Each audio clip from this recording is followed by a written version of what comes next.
Last night, after 4 hours of negotiations, representatives of political groups agreed on a compromise text of the resolution.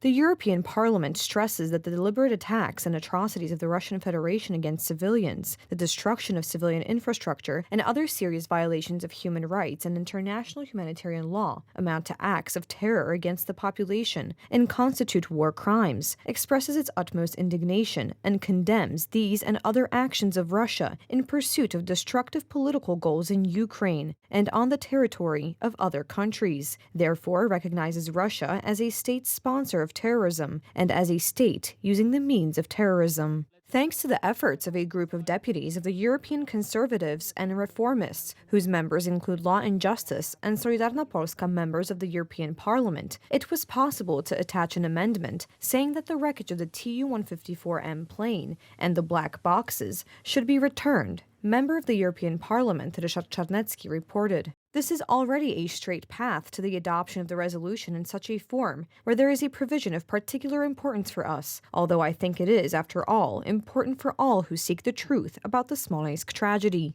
An amendment about the Smolensk crash and Polish efforts to return the wreckage was added to the thread about the Malaysian airline plane shot down by the Russians. The wreckage of the Tupolev is long overdue in Poland, along with the black boxes. It should have been settled long ago, especially in such bilateral relations between Poland and Russia.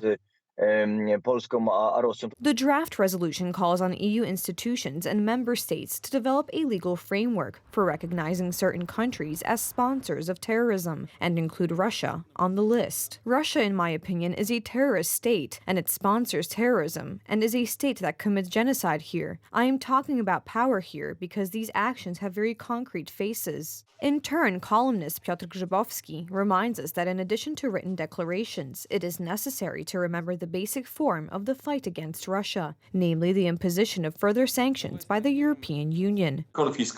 Russian oligarchs' assets should be confiscated and put towards helping out Ukraine and countries who help Ukraine as well.